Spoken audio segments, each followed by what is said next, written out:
फल कितने हैं? प्रतिदिन की प्रातःकाल और सायंकाल की संधि वेला में संध्या करने वाला व्यक्ति प्रभु से प्रार्थना करता है, हे ईश्वर दयानिधि, समर्पण करता हूं।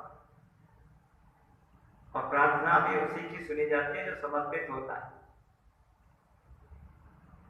समर्पण मंत्र कहते हैं इसको। आपकी कृपा से और इस मेरे जप उपासना आदि कर्म के परिणाम स्वरूप आप 4 फल मुझे शीघ्र दीजिए। धर्मार्थ काम मोक्षाणाम सद्य सिद्धिर भवेन्ना। हम सभी को इन 4 फलों की शीघ्र सिद्धि हो गई। और उनमें सबसे पहला जो फल है वो मूल में क्या है? फल। इन चारों को फल चतुष्टय भी कहते हैं, पुरुषार्थ चतुष्टय भी कहते हैं। ये पुरुषार्थ के फल हैं। स्वामी महाराज ने पुरुषार्थ के संबंध में लिखते हुए लिखा है, पुरुषार्थ प्रारब्ध से भी बड़ा है। क्यों बड़ा है? जिसके बनने से प्रारब्ध बनता और जिसके बिगड़ने से प्रारब्ध बिगड़ता।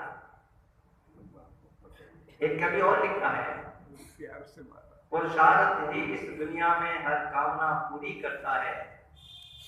मन चाहा फल उसने पाया जो आलसी बन के पड़ा रहा।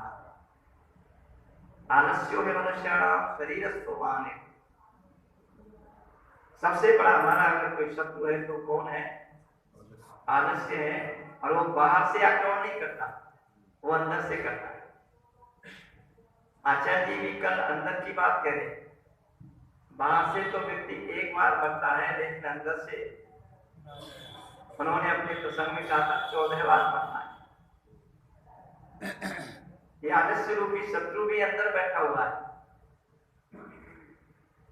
इसको महारिपु, महान शत्रु कहा गया। इसलिए हमारा पुरुषार्थ सबसे पहले किसके प्रति होना चाहिए? धर्म के प्रति। वर्तमान में हमारा जो शासन तंत्र है वो धर्म को जानता है तो मानता नहीं, अथवा जानता ही नहीं। अगर जानता होता तो धर्मपेक्षा का राज नहीं अनापा जाता। वर्तमान राजनीति में धर्मपेक्षा की रक्षा करेंगे प्रत्येक दल कहता है। एक बार जब विपक्ष में होते थे, अटल जी ने कहा था धर्मपेक्षता के स्वरूप का निर्णय होना चाहिए और इसके निर्णय के लिए आर्य विद्वान ही इसका निर्णय कर सकते हैं, अन्य नहीं। उस समय की बात है जब वो विपक्ष में थे, अखबारों में छपा था। लेकिन जब सत्ता में थे तब नहीं। खैर मैं उस परिप्रेक्ष्य में जाकर के केवल निवेदन ये करना चाहता हूं, सबसे पहला जो हमारा जीवन का फल है वो क्या है? धर्म। महर्षि प्रवरदेव दयानंद ने आकर के देखा कि धर्म के नाम पर नाना प्रकार के मत मतांतर अपने को धर्म कहने लगे। संप्रदाय, मत, पंथ, ये कोई भी धर्म को परिभाषित नहीं कर सकते। धर्म तो धर्म है और वो तो धर्म का जो मूल है वो क्या है? महर्षि मनु कहते हैं वेदो किलो धर्म मूलम। धर्म किससे चलता है? वेद से। और वेद किसकी वाणी है? परमात्मा की। बड़ी स्पष्ट बात है। आप यहां सभी सुधी श्रोता बैठे हुए हैं, चिंतन करेंगे। मनुष्य तक जितने भी प्राणी हैं वे धर्मपेक्ष हैं। मनुष्य अगर धर्मपेक्ष है समझो मनुष्य ही नहीं है। नीति शास्त्र स्पष्ट कहता है धर्मे हीना पशु ही समाना। जो धर्म से हीन है वो तो पशु के सदृश है। तो वर्तमान जो शासन तंत्र है क्या मानव समाज को पशु बनाना चाहता है? इस पर चिंतन करने की आवश्यकता है। और अगर पशु नहीं बनाना चाहता तो धर्मपेक्षता का राग अलापना ये बुद्धि विरुद्ध है। या तो दुर्योधन बन करके अलापा जा रहा है, जैसे दुर्योधन ने कहा था मैं धर्म को जानता हूं लेकिन मानता नहीं। ऐसे भी लोग हैं, धर्म को जानते तो हैं लेकिन जानते हुए भी धर्म कैसा जानते हो? सत्य स्वरूप। कैसा है? सत्य स्वरूप। हम कहा करते हैं सत्य सनातन वैदिक धर्म। अब यहाँ ये भी चल रहा है, कुछ लोग कहते हैं हम तो सनातन को मानते हैं, सनातनी है। आर्य समाज का व्यक्ति कहता है या उस आर्य समाजी व्यक्ति के लिए कहते हैं आप तो वैदिक धर्मी हो क्योंकि वैदिक धर्म को मानते हो, आर्य समाजी हो। या थोड़ा सा चिंतन करें। दो शब्द हैं इस कड़ी में अगर कहना चाहूंगा तो नूतन और पुरातन। नूतन का अभिप्राय क्या है? नया। और पुरातन का अभिप्राय पुराना। यही नया और पुराना। नया पुराना क्या होता? नया पुराना वह होता है जो बनता और बिगड़ता है। आपका और हमारा शरीर बोलो नया पुराने की कोटि में आएगा कि नहीं?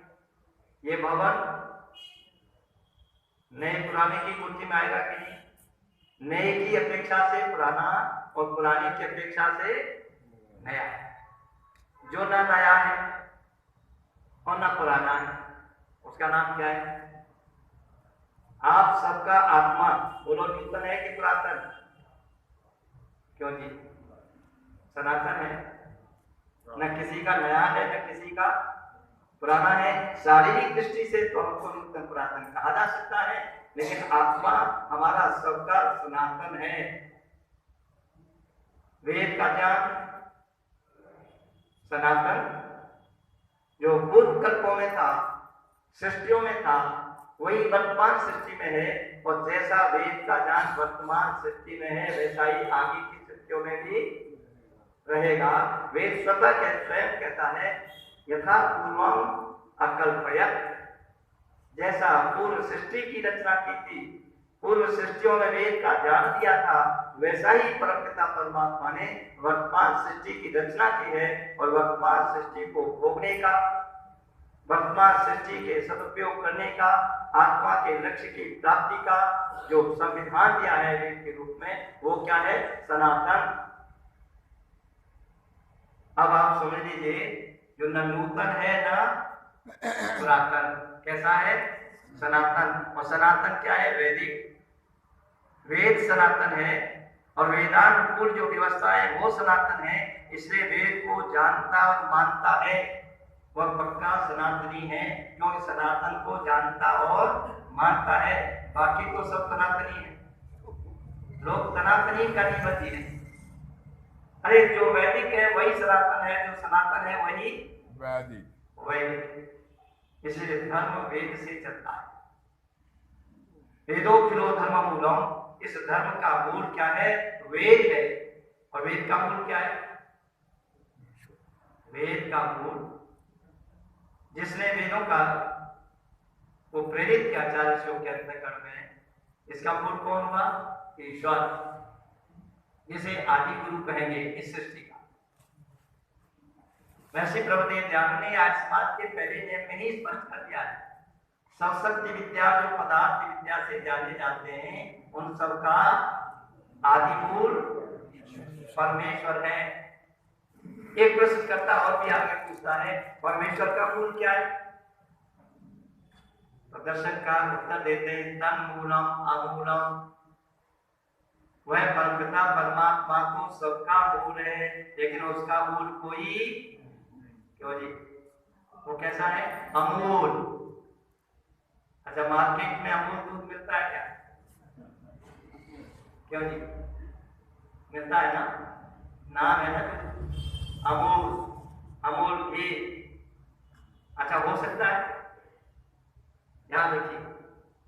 अरे जितने भी संसार के पदार्थ दिखाई हमको देते हैं, दृष्टिगोचर होते हैं, वो सारे के सारे समूल हैं।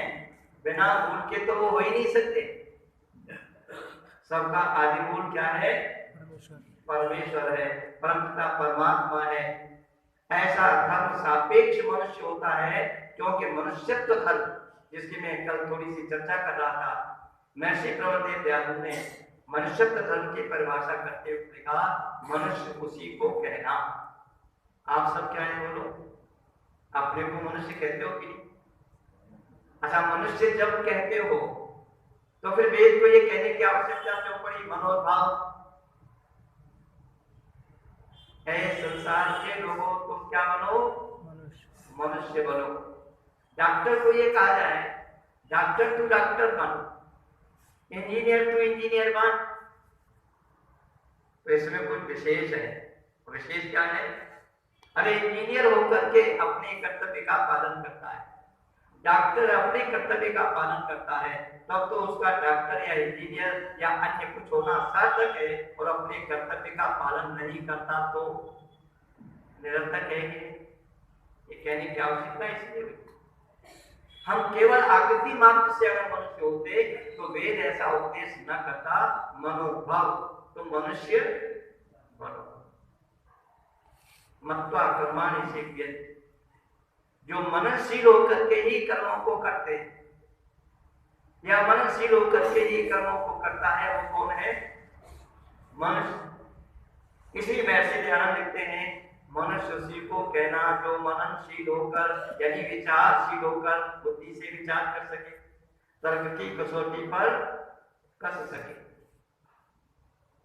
एक आपके सामने थोड़ा सा कथानक रख रहा हूं, और कथानक का आप अभिप्राय जानते हो, कहानी। और कहानी का आशय क्या है? कहा हानि, जिसके कहने से कोई हानि न हो। एक प्रोफेसर साहब चले जा रहे, पहले कोलू चलते थे तेल के निकालने के, और अभी बोतलों पर क्या लिखा रहता है? बैल कोलू, शुद्ध सरसों का तेल लिखा रहता है कि? इसका अभिप्राय भले ही वो स्पेलर से पिला हुआ है, निकला हुआ है, यांत्रिक युग है, बिजली के द्वारा निकाला गया है, बैल नहीं चल रहा, बैल लिखा बैल ही जा रहा। क्यों लिखा जा रहा है? कि बैल के द्वारा चलाए हुए कोलू से निकला हुआ तेल शुद्ध ही होता है, अशुद्ध नहीं होता, उसमें पारदर्शिता होती। खैर मैं उस विस्तार में नहीं जाता। गांव के किनारे पर कोलू चल रहा था, एक प्रोफेसर तब चले जा रहे थे, और कोलू को खींचने वाला कौन होता है? बैल। वैसे जेलों में मनुष्यों से भी खिंचवाया गया, वीर सावरकर से भी तेल निकलवाया जाता था। 104 डिग्री बुखार होने पर भी वीर सावरकर को तेल निकालना पड़ा, और मेरे पिताजी को 7 घंटों की कड़ी सजा जेल में इसलिए मिली कि उन्होंने हड़ताल करा दी थी कि कोलू कोई नहीं चलाए। ये यातना दी जाया करती, वो सो नहीं जाता। प्रोफेसर साहब जा रहे थे, बैल कोलू चल रहा था, तेल निकल रहा था, प्रोफेसर साहब खड़े हो गए। आपने देखा होगा, जो पुराने लोग हैं, बैल के आंखों पर इस तरह से पट्टी बांधी जाती। प्रोफेसर साहब ने पूछ दिया, इस बैल की आंखों पर तुमने पट्टी क्यों बांध रखी? तो वहां कार्य करने वाले व्यक्ति ने कहा, बैल की आंखों पर पट्टी इसलिए बांध रखी है, इसको इधर उधर दिखाई नहीं देता, सीधा अपना घूमता रहता है, हम अपना दूसरा भी कार्य करते रहते हैं। आगे बढ़कर के प्रोफेसर साहब क्या देखते हैं? उस बैल के गले में एक घंटी बनी। घंटी तो आप जानते हैं, मंदिरों में बहुत सारी घंटी गया है। बोले घंटी क्यों बांध रखी है? तो जैसे ही ये पूछा घंटी क्यों बांध रखी है, तो वहां कार्य करने वाला व्यक्ति कहता है, घंटी इसलिए बांध रखी है, अगर ये बैल खड़ा हो जाए तो घंटी बजना बंद हो जाती है। हम समझ लेते हैं हमारा बैल खड़ा हो गया है, आकर के 2 डंडे लगा देते हैं, बैल फिर चल पड़ता है। ये संकेत करती रहती है घंटी कि बैल चल रहा है अथवा खड़ा हो गया। प्रोफेसर साहब उठे, एक प्रश्न और कर दिया, कहने लगे, अगर ये बैल खड़ा हो जाए और खड़ा होकर के केवल अपनी गर्दन हिलाता रहे, ये सोच करके कि मैं गर्दन हिला करके घंटी बजाता रहूंगा, मालिक को धोखा देता रहूंगा, तो फिर क्या करोगे? वह कार्य करने वाले व्यक्ति को हंसी आ गई और हंसते हुए कहने लगा, प्रोफेसर साहब, अगर इस पैर में इतनी समझ होती, इतना मनन करने का सामर्थ्य होता, इतना ये सोच करके कि मैं मालिक को गर्दन हिला करके धोखा दे सकता हूं, अगर इतना सामर्थ्य होता तो प्रोफेसर साहब कान खोल करके सुन लो, ये बैंड स्कूलों में नहीं चल रहा होता, ये बैंड भी आपकी तरह से कहीं कॉलेज में प्रोफेसर होता। अंतर क्या होगा? अरे मनुष्य वही है जो मनन कर सकता है, विचार कर सकता है, बुद्धि से निश्चय कर सकता है सत्य और असत्य का। लेकिन आज मत मतांतरों की आंधी ने हमारी बुद्धियों पर ताले डाल रखे कि नहीं? मैं प्रातःकाल भी कह रहा था, जिन्होंने सुना होगा वो समझ लेंगे, पुनरावृत्ति हो जाएगी, अच्छा है और पुष्टि हो जाएगी। इस्लाम जगत का प्रोफेसर अगर भूगोल का है, भूगोल का प्रवक्ता है, तो विद्यालय में विद्यार्थी को क्या पढ़ाएगा? पृथ्वी कैसी है जी? गोल। भूगोल का है, पृथ्वी कैसी है? गोल। अगर वही मस्जिद में जाकर के कहते हैं पृथ्वी गोल है, तब परिणाम जानते हैं आप?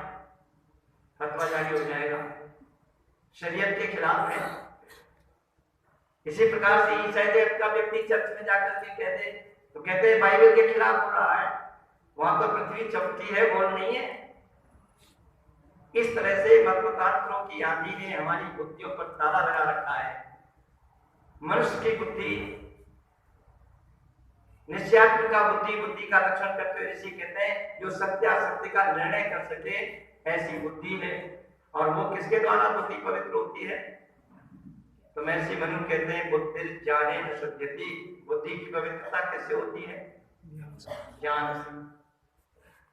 ज्ञान नहीं, ज्ञान को शुद्ध उच्चारण है, लेकिन स्कूल कॉलेजों में गाली बोला जाता है। ज्ञान यहाँ के योग से ज्ञान बना, ज्ञान शुद्ध शब्द क्या है? ज्ञान। और ज्ञान जो बोलते हैं वो अशुद्ध है। इसलिए महर्षि प्रवृत्ति ध्यान लिखते हैं, बच्चे को जैसे ही बालक बोलना आरंभ करे, माता सबसे पहले वर्णों के शुद्ध उच्चारण की रीति सिखलावे, वर्ण शिक्षा पुस्तक पढ़े। तो मैं आपके सामने निवेदन कर रहा था, परमपिता परमात्मा ने हमको मनुष्य बनाया है और मनुष्य बना करके भी कहा मनोभाव, मनुष्य की आकृति से हम मनुष्य होते तो मनोभाव की कहने की आवश्यकता नहीं होती। मनुष्य वही है जिसके अंदर क्या है? मनुष्यत्व। और मनुष्यत्व की परिभाषा देते हुए ऋषि क्या लिखते हैं? मनुष्य उसी को कहना जो मननशील होकर अन्यों के सुख दुख हानि और लाभ को स्वात्मक समझे। और जब स्वात्मक समझने लगेगा तो किसी को कोई कष्ट देने की चेष्टा, क्यों जी दुख देने की चेष्टा करेगा? क्योंकि दुख आप में से कोई नहीं चाहता, संसार का कोई प्राणी नहीं चाहता, क्योंकि जीवात्मा के लक्षणों में ही सुख प्राप्ति की इच्छा है। इच्छा द्वेष प्रयत्न सुख दुख ज्ञान ज्ञान मनोनिगम। न्याय दर्शनकार महर्षि गौतम लिखते हैं, आत्मा के लक्षणों में आत्मा की सबसे पहली इच्छा है सुख की प्राप्ति और दुख से छूटना। स्वामी जी ने प्रश्नोत्तर के माध्यम से समझाया, नवा समास उठा करके पढ़ना। मुक्ति किसको कहते हैं? छूटने को। बोले किससे छूटना? जिससे सब छूटना चाहते हैं। किससे छूटना चाहते हैं? दुख से। आप सभी दुख से छूटना चाहते हो कि नहीं? किसको प्राप्त करना चाहते हो? सुख को प्राप्त करना चाहते हो। इसलिए सुख दुख लाभ हानि इसको स्वात्मक अपने आत्मा के समान प्रत्येक में व्यवहारित करे। इसलिए महर्षि मनु ने कहा स्वस्य अपने आत्मा, अपने आत्मा को जो व्यवहार हुई है वही व्यवहार दूसरों के साथ करो, इसका नाम धर्म। और इसके विपरीत करना अधर्म। महाभारत का भी कहते हैं आत्मना प्रतिकूलानी परेशान न समाचरे, अपनी आत्मा के विरुद्ध आचरण दूसरों के साथ मत करो, इसका नाम क्या है? धर्म। मैं कल निवेदन कर रहा था, धर्म पूर्वक अर्थ जो धर्म पूर्वक ही प्राप्त किया जाए उसका नाम अर्थ, और जो अधर्म से प्राप्त किया जाए उसका नाम अनर्थ। ब्रह्मस्तव्य मंत्र प्रकाश उठा करके पढ़ लेना। और एक निवेदन करना चाहता हूं, अभी आपने फूल मालाओं से स्वागत किया, क्या है? अच्छा, ये फूल टूट करके आए हैं, धीरे धीरे मुरझाना शुरू हो गए कि नहीं? अच्छा, अंत तो बत्ता सूख जाएंगे कि नहीं? लेकिन जब तक ये फूल अपनी टहनी पर था तब तक आंधी तूफान झंझावातों को सहन करता हुआ खिल रहा था, और जैसे ही अपनी टहनी से अलग किया, यानी मूल से हटा दिया। इसका मूल क्या है? इसकी अपनी टहनी, शाखा जिस टहनी पर लगा हुआ है, उससे हटने के बाद ये सूखने लगा। लेकिन मैं निवेदन करना चाहता हूं, उन फूलों को संयुक्त करके धागे में पिरो करके आपने क्या तैयार किया है? माला। ये माला सूख जाएगी कि नहीं? लेकिन आगे से निवेदन करना चाहता हूं, महर्षि प्रवरदेव व्यास ने भी एक माला दी। उस माला का नाम फूल माला नहीं है। क्या है बोलो? उस माला का नाम है आर्योद्देश्य रत्नमाला। क्या है जी? आर्यों के उद्देश्य रूपी रत्नमाला है। अच्छा, कभी मुरझाएगी? कभी मुरझाने वाली नहीं है। इन रत्नों को एक एक करके पिरो करके रख दिया है। ईश्वर के स्वरूप का भी लक्षण दिया, धर्म को भी समझाया, और धर्म को समझाते हुए उसी में एक रत्न की बात आपके सामने कर रहा हूं, क्योंकि बात मूल की चल रही है। धर्म को परिभाषित करते हुए ऋषि लिखते हैं, जो पक्षपात रहे। सबसे पहला लक्षण धर्म का क्या है? जो पक्षपात रहित है, अपने पराये का पक्षपात नहीं करता। अयम निजः परोवेति गणना अवचेतसा उदार चरता नाम तो वसुदैव कुटुम्बकम्। विश्व बंधुत्व की भावना, विश्व को अपना परिवार समझने की भावना केवल वेदोक्त आचार संहिता देती है, और वेदोक्त आचार संहिता के जो विपरीत है, जिसको बामार कहा जाता है, बताओ विश्व बंधुत्व की भावना भरेगी? इस्लाम के बंदे से पूछो, क्या तुम्हारे अंदर विश्व बंधुत्व है? लोग कहा करते हैं मजहब नहीं सिखाता। क्यों जी? कहा गया कोई मजहब नहीं सिखाता, आगे क्या है? आपस में बैर, परस्पर। इस्लाम से इस्लाम का ध्यान रखना, अन्यों से तो बैर ही बैर है। इस संसार में, इस दुनिया में जितने भी लोग रहते हैं, इस्लाम को स्वीकार नहीं करते, वो सारे के सारे बेदीन हैं, और वो केवल दीन इलाही है जिसको वो स्वीकार करते हैं, और जो बेदीन है उसको संसार में रहने का हक, जीने का हक नहीं है। ऐसे मजहब को भी लोगों ने क्या मान रखा है? वर्तमान राजनीति में बोलो, वो भी धर्म है। कुरान, वेद, बाइबल आदि सभी मतांतरों के ग्रंथ भारत सरकार की दृष्टि में बोलो समान है कि नहीं? सब समान। क्या अभिप्राय है? अभिप्राय यह है जबकि समान हो नहीं सकते, क्योंकि वेद परमपिता परमात्मा की वाणी है, और जितने भी मतांतरों के ग्रंथ हैं वो व्यक्ति की वाणी है, और व्यक्ति की वाणी कल्पित हो सकती है, लेकिन परमपिता परमात्मा की वेद वाणी कल्पित नहीं है। मैं आपके सामने निवेदन कर रहा था, धर्म पूर्वक अर्थ, और धर्म की परिभाषा ऋषि कहां से आरंभ करते हैं? जहां अपने पराये का कोई पक्षपात न हो। अच्छा बोलो, आज पक्षपात चल रहा है कि? योगी राज कृष्ण ने सच्चे अर्थों में धर्मात्मा होने का परिचय दिया कि नहीं? कंस को मारा कि नहीं? शिशुपाल को मारा कि नहीं? अच्छा, सगे संबंधी थे कि नहीं? सगे संबंधी थे, लेकिन सगे संबंधियों की दुहाई देने वाले अर्जुन को कहा। अर्जुन बार बार दुहाई दे रहा है, दृष्ट्वा स्वजन महावे, मैं अपने जनों को अपने सामने युद्ध में खड़ा हुआ देखकर मेरे हाथ से शस्त्र छूट रहा है, शरीर कांप रहा है।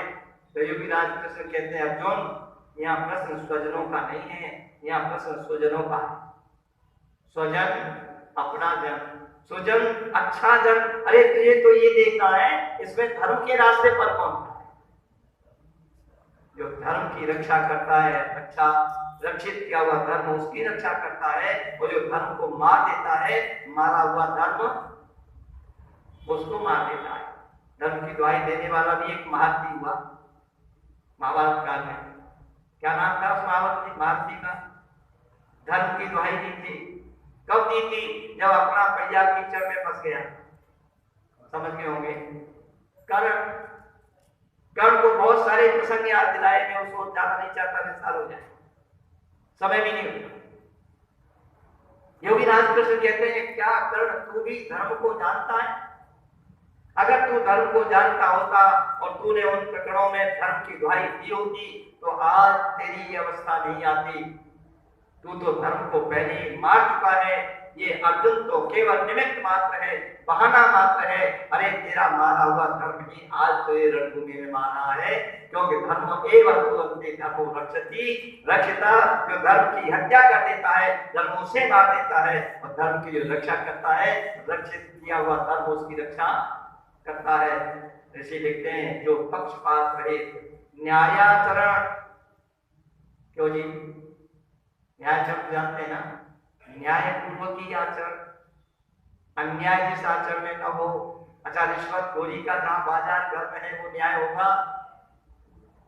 आप समाज में रहते हैं, ईश्वर की कृपा है मेरे ऊपर, अभी तक तो कोर्ट कचहरी जाने का अवसर नहीं मिला, और शायद इस जीवन में ना मिले।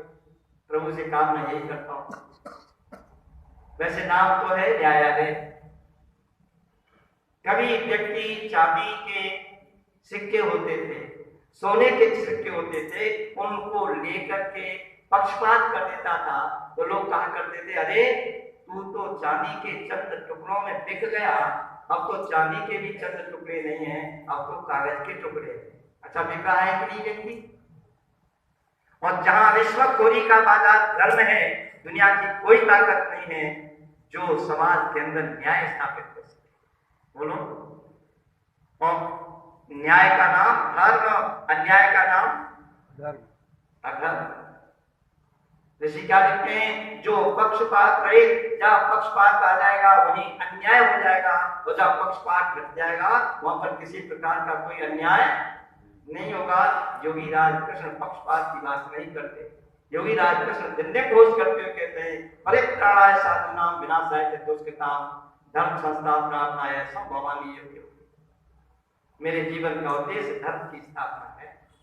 यदा यदा धर्मस्य ग्लानिर्भवति भारत अभ्युत्थानम् धर्मस्य तदात्मानं सृजाम्यहम्। इस श्लोक को मैं ऐसे ध्यान से सत्यार्थ प्रकाश में उद्धृत करते हुए लिखा। इससे ये आशय नहीं है कि वो भगवान थे। परोपकारी व्यक्ति इस प्रकार की ईश्वर से कामना कर सकता है, प्रभु धर्म की स्थापना के लिए मुझे बार बार जन्म मिले, अधर्म की हानि की जाए और धर्म स्थापित किया जाए। अच्छा बोलो, इस समय समाज में धर्म स्थापित हो रहा है क्या? धर्मपेक्षा का राग रापा जा रहा है या धर्म सापेक्षता का? निवेदन करना चाहता हूं, आप पुरुष मत बैठे, इधर मातृशक्ति बैठी है, आपके भाई बहन के संबंध, भाई बहन का संबंध है कि नहीं? अच्छा, पुत्री का पिता का संबंध है कि नहीं? माता का बेटे का पुत्र का संबंध है कि नहीं? पति पत्नी का संबंध है कि नहीं? अच्छा, ये चारों प्रकार के संबंध मैंने आपको जो गिनाए हैं और अन्य भी संबंध हैं, वो धर्म से है कि धर्मपेक्षता से? सच बोलते हैं। धर्मपेक्ष पशु पक्षी प्राणी होते हैं। अच्छा, उनमें भी क्या ये संबंध घटते हैं? कोई पुत्री, कोई पिता, कोई भाई, कोई बहन, इस प्रकार का क्या संबंध पशु पक्षियों में है? अरे पशु पक्षी आदि प्राणी धर्मपेक्ष होते हैं। अगर मनुष्य को भी धर्मपेक्ष बनाना चाहते हो तो पशुता के आधार पर पशु बना करके खड़ा करना चाहते हो। जब तक इस प्रकार की राजनीति देश में चलती रहेगी, मानवता के अंदर मनुष्यत्व नहीं आता। मनुष्यत्व लाने के लिए धर्म सापेक्ष होना चाहिए। लेकिन मर्यादा पुरुषोत्तम श्री राम ने राज्य स्थापित किया, चक्रवर्ती साम्राज्य स्थापित किया। बोलो, धर्म सापेक्षता है धर्मपेक्ष? बोल दो। राम के न्याय हो, श्री राम का नाम लेते हो, मर्यादा पुरुषोत्तम श्री राम ने धर्म सापेक्ष साम्राज्य स्थापित किया, चक्रवर्ती साम्राज्य स्थापित किया। श्री राम की प्रशंसा करते हुए महर्षि प्रवृत्ति दयाल ने सत्याप्रकाश में स्पष्ट लिखा है, अरे सृष्टि के आदि काल से लेकर महाभारत पर्यंत आर्यों का चक्रवर्ती सार्वभौमिक साम्राज्य रहा। किंतु राजा दशरथ के समय में रावण जब यहाँ के विरुद्ध हो गया तो श्री राम ने उसको दंड देकर उसके धर्मात्मा भाई विभीषण को लंका का मांडलिक राजा बनाकर पुनः चक्रवर्ती साम्राज्य की स्थापना की। ये ऋषि वाक्य है, आप सत्या प्रकाश के विद्यालय में सोमनाथ मथा करके पढ़ सकते। मैं निवेदन करना चाहता हूँ, धर्म सापेक्ष साम्राज्य ही यहाँ पर रहा है, महाभारत काल तक रहा है। महाभारत काल तक वेद मत के अतिरिक्त अन्य कोई दूसरा मत मतांतर नहीं था। ऋषि दयानंद भी खुली बात कहते हैं, अरे मैं भी कोई नया मत मतांतर खड़ा करने के लिए नहीं आया, लेश तो भी मेरा प्रयोजन नहीं है। अरे मैं तो ब्रह्मा से लेकर के जैमिनी मुनि पर्यंत जो कुछ भी ऋषि और महर्षियों ने सत्य कथन यथार्थ कथन किया है उसका ही केवल बोध करा रहा हूं, क्योंकि महाभारत काल के पश्चात हम उसे भूल चुके। महाभारत काल के बाद वो भूल गए कि नहीं? वेदों के विषय में अनर्गल चर्चा हो रही थी कि नहीं? बहुत सारी अनर्गल बातें थी, लोगों की घृणा हो रही थी वेदों से, लेकिन महर्षि दयानंद ने शुद्ध स्वरूप वेदों का ला करके हमारे सामने रखा और कहा जो पक्षपात रहित न्यायाचरण सत्य भाषण आदि युक्त, सत्य भाषण आदि से युक्त है। व्याख्या में समय चला जाएगा, समय ज्यादा नहीं है, निवेदन कर रहा हूं, पूर्ति करते हुए कहना चाहता हूं, जो सत्य भाषण आदि युक्त ईश्वराज्ञा वेदों के अविरुद्ध है उसे धर्म मानता हूं। महर्षि ने हमको जो रत्नमाला दिए, इस रत्न की व्याख्या करते हुए ऋषि ने क्या कहा? सबसे पहला लक्षण क्या किया? जो पक्षपात रहित है, जिसमें न्याय का आचरण है। जहां पक्षपात नहीं है वहीं न्याय है, और जहां न्याय है वहीं पर सत्य है कि नहीं? सत्याचरण। और ईश्वराज्ञा वेदों के अविरुद्ध है। ईश्वर की आज्ञा स्वरूप क्या है? वेद है, उसके अविरुद्ध है, यानी वेदों के विरुद्ध नहीं है, उसको क्या मानता हूं? धर्म मानता हूं। और जो वेदों के विरुद्ध है, आचार्य जी कब कह रहे थे, वो तो क्या है? वो वाम मार्ग। आज वाम मार्ग ही बढ़ते चले जा रहे, वेद मार्ग कम होते चले जा रहे हैं। आज समाज का पुरुषार्थ है किसी प्रकार से पुनः हम वेदों की ओर लौटे। महर्षि दयानंद ने भी यही कहा था, हे संसार के लोगों, तुम वेदों से भटक गए थे, आओ वेदों की ओर। क्या कहा ऋषि ने? वेदों की ओर लौटो। अच्छा, वेद के प्रचार प्रसार के लिए तो आपने यह आयोजन रखा है। वेद के प्रचार प्रसार के लिए महर्षि दयानंद एक निर्देश देते हैं, वेद प्रचार मंडली गठित करके वेद का प्रचार देश देशांतर में किया जाए। वेद प्रचार मंडल आर्यावर्त पंजीकृत वेद प्रचार मंडल है, ट्रस्ट बना हुआ है, जिसके अंतर्गत केवल भारत में नहीं देश देशांतर में ऋषि के आदेश का पालन और धर्म पूर्वक अर्थ और अर्थ धर्म और अर्थ पूर्वक काम को आचार्य ने वासना से जोड़ा था। क्यों जी? वासना से भी जुड़ा हुआ है। कामात्मान न चाहिए हास्य काम, काम्यो ही वेदाधिगमा कर्म योगश्च वैदिका। दोनों को अंतर समझना पड़ेगा। एक काम वासना की बात है, जो काम वासना जागृत हो जाती है व्यक्ति के अंदर, वो जीते जी अंदर से मर जाता है। और ऐसे अपमानित जीवन जीने से तो एक लोकोक्ति है, अपमानित जीवन जीने से तो मर जाना अच्छा है कि नहीं? लेकिन कामतुरता न होकर के कामना करना, क्यों सर्व काम हो ये स्वर्ग की कामना करने वाला व्यक्ति क्या करे? यज्ञ करे।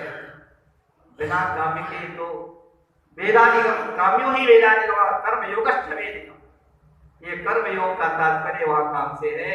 यहाँ वो काम मत ले लेना जो आचार्य बता रहे थे, उसमें और इसमें अंतर है। प्रकरण के अनुसार हमें समझना पड़ेगा। कामना की दृष्टि से कामेष्टि यज्ञ पुत्रेष्टि यज्ञ ये क्या है? चक्रवर्ती साम्राज्य की स्थापना का यज्ञ है कि नहीं? अश्वमेध यज्ञ है कि नहीं? ये सब धर्म अर्थ काम पूर्वक ही लोकोन्नति करना, लेकिन इसके पीछे एक लक्ष्य होना चाहिए, जिसको लक्ष्य को भुलाना नहीं है। और वो लक्ष्य क्या है? अंतिम उद्देश्य निश्रेयस की प्राप्ति। समय आगे बढ़ने की साक्षी नहीं देता। मैंने थोड़ा सा निवेदन आपके बीच में किया है। धर्म, अर्थ, काम और मोक्ष ये फल चतुष्टय कहलाता है, ये पुरुषार्थ चतुष्टय कहलाता है। बिना पुरुषार्थ के इनकी प्राप्ति नहीं होती। आइए इस पर चिंतन करेंगे, मनन करेंगे और इसको व्यवहारिक रूप दे करके अपने जीवन में सफलता को प्राप्त करें। इन्हीं शब्दों के साथ आप सबका धन्यवाद करते हैं।